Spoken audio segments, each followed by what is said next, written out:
Deep in the isolated wilderness of the Pacific Northwest, I found myself nestled among towering pines, standing before a weathered cabin that had once been a refuge for my friends and me.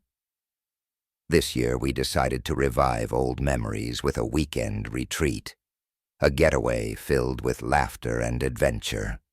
It was me, Ben, the Joker, always cracking jokes to keep spirits high. Emily, our level-headed leader, who always had a plan. Sophia, the quiet observer with a camera glued to her hands. And Jake, the thrill-seeker, who pushed us to the edge. As we piled into the car, excitement buzzed in the air like electricity. The drive was long and winding, the dense forest swallowing the narrow road on either side. Shadows stretched eerily across the asphalt as the sun dipped below the horizon. It was then the rain began to fall. Initially a light drizzle, but quickly escalating into a torrential downpour. "Looks like we made it just in time," Ben joked, struggling to grab the bags from the trunk while the wind whipped around us. We rushed inside the cabin, the door creaking ominously as we shut out the storm. The air inside was thick with the scent of damp wood and memories. Night descended rapidly, and as the storm raged outside, we settled in the dimly lit living room, a fire crackling in the old stone fireplace. Stories flowed, laughter filled the space, and for a moment, everything felt perfect. Yet, as the storm intensified, a creeping sense of unease began to unfurl in my stomach. It started with the floorboards creaking under our weight, a whisper of movement overhead that I dismissed as the house settling. I glanced at Jake, who was unusually quiet, his gaze darting toward the windows. I shook off the feeling, convincing myself it was just my imagination running wild, fueled by the spooky atmosphere and the howling wind. Then things took a turn. Emily gasped, pointing outside.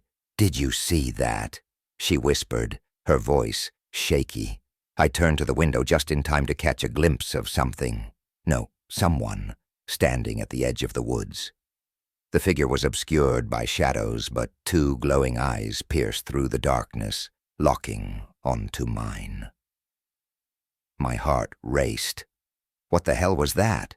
I muttered, fear pooling in my gut. Ben, always the skeptic, laughed it off.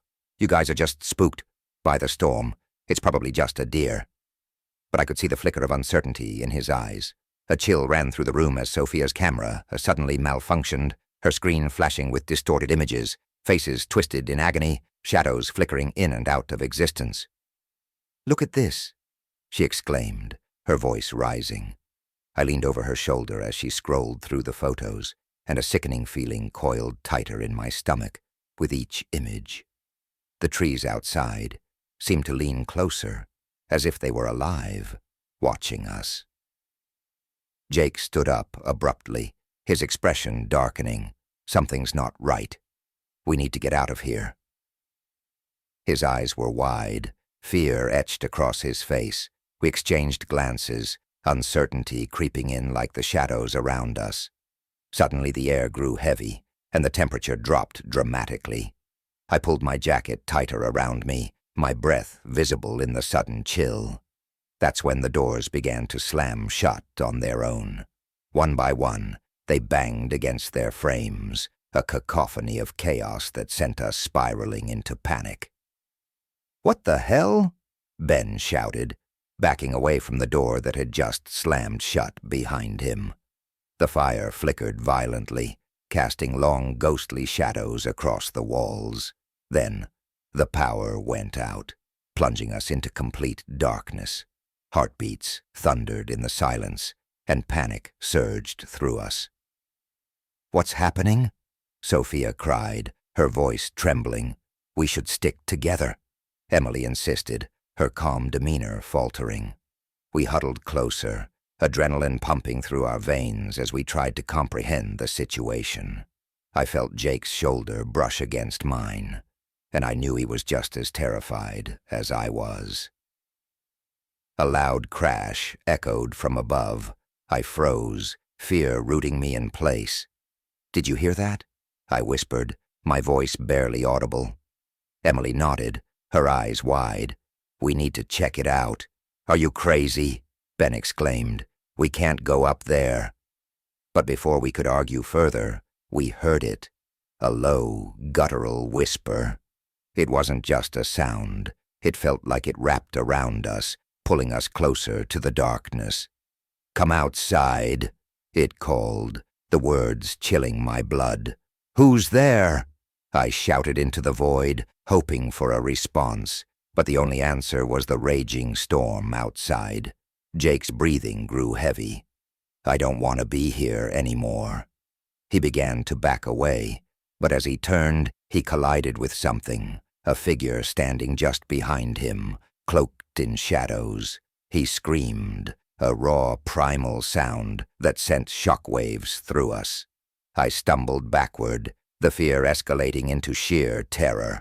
"Run!" I yelled, instinct taking over as I grabbed Sophia's wrist and pulled her towards the door. But as we reached the threshold, the door slammed shut in our faces, trapping us inside the cabin, locking us away from whatever horrors lurked outside. "Emily!" I yelled, desperate to regroup. I could barely see her in the dim light of the dying fire, her eyes wide with fear. The whispers grew louder, now more insistent, and then, in an instant, the figure appeared before us, a silhouette framed against the flickering light. It was tall, gaunt, its features obscured by darkness. All I could see were those glowing eyes, watching, waiting. "We're not alone," Sophia whispered, her voice trembling as she raised her camera, the flash illuminating the figure for a split second. In that moment, everything shifted. The room erupted into chaos. The figure lunged forward, and the shadows danced wildly around us. Screams echoed through the cabin as I reached for Ben, but he was gone, swallowed by the darkness. "Jake," I called, but there was no answer. The figure was closing in, and I knew we were running out of time. In a frantic attempt to escape, I kicked open a window, the glass shattering as I leaped into the night. Rain poured down, mixing with the adrenaline coursing through my veins. I looked back at the cabin, the light from the fire flickering ominously, the whispers growing distant. I had to find my friends. We had come for a weekend of fun, but now we were trapped in a nightmare. The forest loomed around me, dark and alive, its secrets hidden among the shadows. With a deep breath, I plunged into the depths of the trees, hoping to escape the horrors that lurked behind me, but knowing that I might never return to the cabin or to the friends who had ventured there with me. The desolate highway stretched out before me like a black ribbon, swallowed by the encroaching darkness. Rain lashed against the windshield, blurring my vision and making it nearly impossible to see. I cursed under my breath, gripping the steering wheel tighter.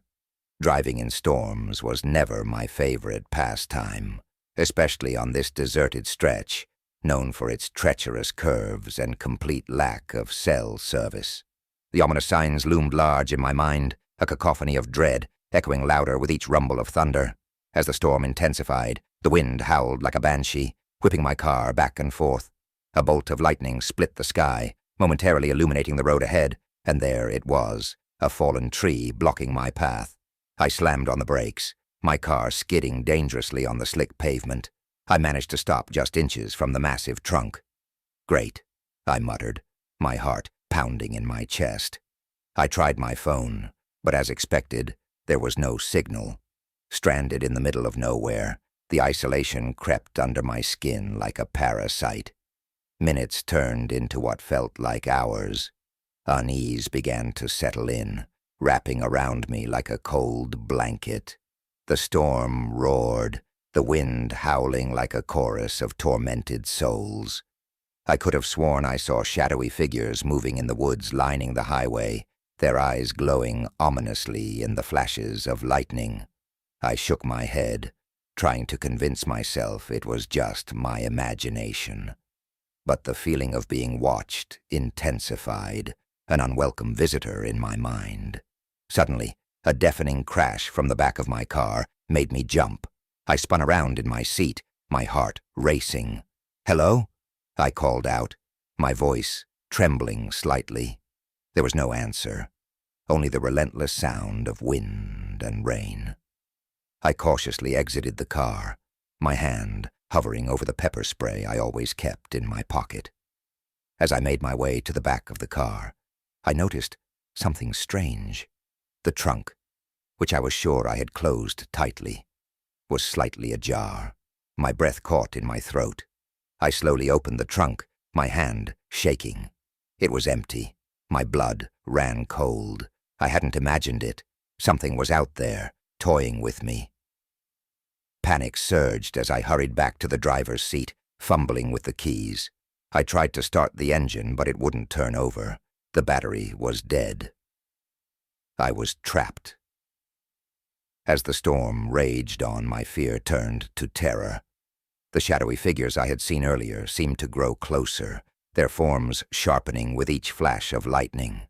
I could hear whispers now, faint and indistinct, but undeniably there. They seemed to be coming from the back seat. My heart thundered in my chest. I didn't dare turn around. I knew that if I saw whatever was back there, I wouldn't survive the night. I squeezed my eyes shut, my hands clamped over my ears, trying to block out the terrifying whispers and the feeling of dread washing over me. Then, just as suddenly as it had started, the storm began to subside. The rain lessened to a drizzle, the wind dying down, but the whispers remained, a haunting melody playing just beyond my understanding. They weren't quieting. If anything, they seemed to grow louder, more insistent. I opened my eyes, fearfully glancing into the rearview mirror.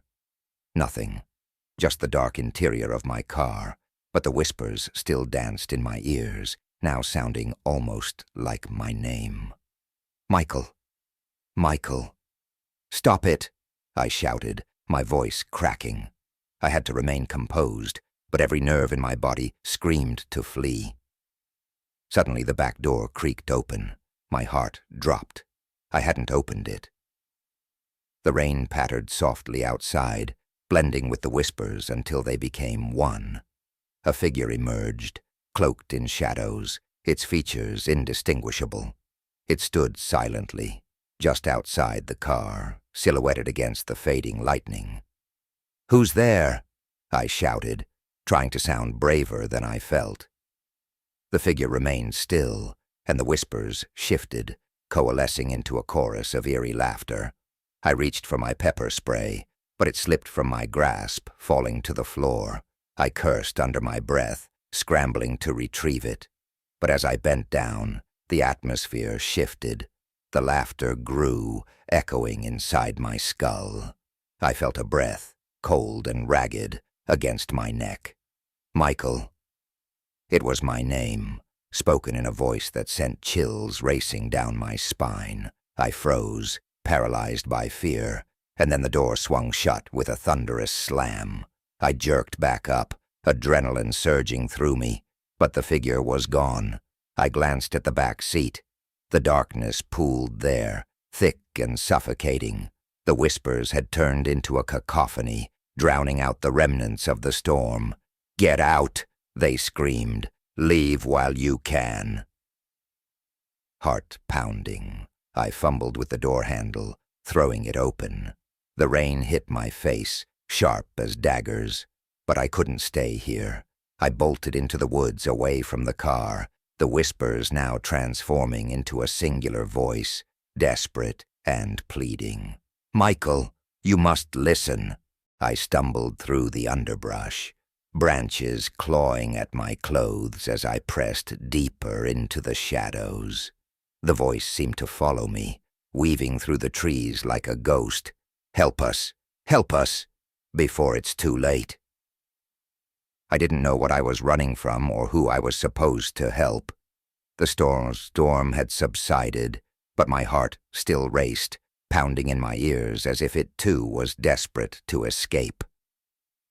Suddenly, the ground beneath my feet gave way, and I tumbled down a steep slope, landing hard in a small clearing. Groaning, I rolled onto my back, panting heavily. The forest was eerily silent now. The whispers faded into a distant murmur. My eyes darted around, searching for any sign of life, but all I saw was darkness, thick and heavy. As I sat up, I noticed something glimmering in the underbrush. Cautiously, I crawled toward it, my heart pounding. It was a locket, tarnished and old, and as I picked it up, a vision flooded my mind, a flash of faces, people lost to the shadows, their expressions twisted in terror. Suddenly I felt a cold hand clasp my shoulder, and I whipped around to see the figure again, looming just behind me. It was no longer a shadow. Its features were clear, eyes hollow, skin pale as bone. "Help us, Michael. You're our only chance," it rasped, its voice like gravel scraping against glass. "You must break the cycle." I felt the locket burn in my palm, and before I could react, it slipped from my grip and vanished into the earth. The figure stepped closer, the darkness around it swirling like smoke. "Time is running out. Find the others." With a rush of air, it dissolved into shadows, leaving me alone in the clearing. The whispers returned, urging me back to my car. I staggered to my feet, adrenaline igniting my will to survive. I had to escape, but I also knew I had to uncover the truth behind the shadows, the lost souls begging for release. The road was no longer just a path home. It was a mission, a dark journey into the unknown. I sprinted back toward my car, heart racing, knowing that whatever lurked in the night had not finished with me yet. As I reached the vehicle, I realized this was only the beginning. The storm had passed, but the night was far from over. I was still being watched, and the whispers would not let me rest until I uncovered the horrifying truth, hidden in the dark. The old farmhouse stood on a windswept hill, its silhouette a stark contrast against the stormy gray sky. I remember the first time I laid eyes on it. Its peeling paint and sagging porch gave it a rustic charm, but there was something unsettling about it. Built generations ago, the house had seen its fair share of joy and sorrow, its walls whispering secrets of lives lived and lost. We had moved to this desolate part of the countryside, seeking a fresh start, unaware of the chilling rumors that swirled around the property. I'm Thomas Harper, a historian with a penchant for the past, and I thought a place steeped in history would be perfect for my family. My wife, Sarah, is a freelance writer, her vivid imagination often getting the best of her, especially when it came to spooky tales. Our 2 children, 12-year-old Daniel and 9-year-old Lily, rounded out our little family. Daniel, a quiet boy who found solace in books, and Lily, a spirited girl who believed in magic, seemed excited about this new chapter in our lives. But I couldn't shake the feeling that something was off. The moment we stepped inside, a strange sensation washed over us. It wasn't malevolent, more like an unseen presence, a weight in the air that made me feel uneasy. "This place has character," I remarked, trying to lighten the mood. "It's a little creepy, Daddy," Lily whispered, clutching Sarah's hand. As days turned into weeks, we settled into our new home, but the farmhouse began to reveal its dark secrets. Strange occurrences plagued us. Footsteps echoed in the dead of night. Disembodied whispers seemed to emanate from the walls, and objects vanished, only to reappear in the most unexpected places. I tried to explain them away as the creaks and groans of an old house, but even I couldn't deny the growing tension in the air. One particularly stormy evening, the wind howled like a banshee, and rain lashed against the windows. We huddled together in the living room, a fire crackling in the hearth, attempting to ignore the unsettling noises coming from the attic above. That's when it happened. Lily, who had been unusually quiet, suddenly pointed to the top of the stairs. "Look!" she exclaimed. A cold draft swept through the room, extinguishing a few of the candles and plunging us into semi-darkness. It was then that we all saw her, the ghostly figure of a young girl with long dark hair and piercing blue eyes, her pale face etched with profound sadness. My heart raced as she stood there, an ephemeral vision, before vanishing into thin air. Panic seized us. I struggled to maintain my composure, dismissing it as a trick of the light. But deep down, I felt the weight of her sorrow. That night, sleep was impossible. Every creak of the floorboards, every gust of wind, every rumble of thunder seemed to herald the return of that ghostly girl. My mind raced with thoughts of what we had seen. Who was she? Why was she here? Exhausted and on edge, we gathered in the kitchen at dawn, the pale light casting eerie shadows around us. "Maybe we should leave," Sarah suggested, her voice shaky. "This place feels wrong." I shook my head. We had just moved in and I didn't want to admit fear. "I'll investigate," I said, trying to sound brave, but my heart was pounding in my chest. I couldn't shake the feeling that the girl was trying to communicate something to us. The attic held secrets, and I was determined to uncover them. That afternoon, armed with a flashlight, I climbed the creaky stairs to the attic, each step echoing ominously in the stillness. Dust motes danced in the thin beams of light, and the air grew heavier as I approached the door. It creaked open, revealing a room filled with forgotten memories. Old furniture draped in white sheets, boxes stacked high, and a window that rattled in the wind. As I stepped inside, a chill enveloped me. I could feel her presence, the girl from the night before. I searched through the boxes, desperate for answers. That's when I found an old, tattered diary, its pages yellowed with age.